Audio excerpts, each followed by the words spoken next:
മലയാളത്തിലെ എക്കാലത്തെയും ക്രൗഡ് പുള്ളറായ താരമാണ് മോഹൻലാല്. ബോക്സ് ഓഫീസ് കളക്ഷൻ റെക്കോർഡുകൾ പലതും മോഹൻലാലിന്റെ പേരിലുമാണ്. തുടരും കേരള ബോക്സ് ഓഫീസില് 100 കോടി നേടിയതാണ് ഏറ്റവും ഒടുവിലത്തെ റെക്കോർഡ്. ബോക്സ് ഓഫീസില് മോഹൻലാല് നേടിയ റെക്കോർഡുകൾ അറിയുന്നത് പ്രേക്ഷകർക്ക് കൗതുകമുള്ള കാര്യമായിരിക്കും. മോഹൻലാല് മറികടന്ന 9 റെക്കോർഡുകള്. ആദ്യത്തെ 100 കോടി ക്ലബ്ബ്. പുലിമുരുകൻ. വിദേശത്ത് ആദ്യത്തെ 100 കോടി ക്ലബ്ബ്. എമ്പുരാൻ. ആദ്യത്തെ 100 കോടി ആഗോള ഷെയർ. എമ്പുരാൻ. ആദ്യത്തെ 100 കോടി കേരള ഗ്രോസ്. തുടരും. ആദ്യത്തെ ആഗോള 50 കോടി. ദൃശ്യം.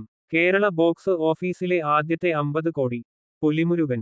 വിദേശത്തെ ആദ്യത്തെ 50 കോടി ഗ്രോസ്. ലൂസിഫര്. ആദ്യത്തെ 50 കോടി ഓപ്പണിംഗ്. ലൂസിഫര്. കേരളത്തിലെ ഇൻഡസ്ട്രി ഹിറ്റ്. തുടരും. മോഹൻലാല് നായകനായ തുടരും എന്ന സിനിമ വൻ ഹിറ്റായി മാറിയിരിക്കുകയാണ്. തരുണമൂർത്തിയാണ് സംവിധാനം നിർവഹിച്ചിരിക്കുന്നത്. 2018 വീഴ്ത്തി തുടരും കേരള ബോക്സ് ഓഫീസില് ഇൻഡസ്ട്രി ഹിറ്റായിരിക്കുകയാണ്. കേരളത്തില് നിന്ന് മാത്രമായി 89 കോടി രൂപയിലധികം നേടിയാണ് ഇൻഡസ്ട്രി ഹിറ്റായിരിക്കുന്നത്. തുടരും ആഗോളതലത്തില് ഇതിനകം 200 കോടിയിലേറെ നേടിയിട്ടുണ്ട്.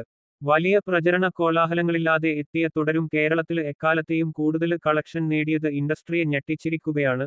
തുടരും ഇൻഡസ്ട്രി ഹിറ്റായത് ആശീർവാദ് സിനിമാസും അടുത്തിടെ സ്ഥിരീകരിച്ചിരുന്നു. ബുക്ക് മൈ ഷോയിലൂടെ 40 ലക്ഷം ടിക്കറ്റുകളും വിറ്റുവെന്നാണ് പുതിയ റിപ്പോർട്ട്.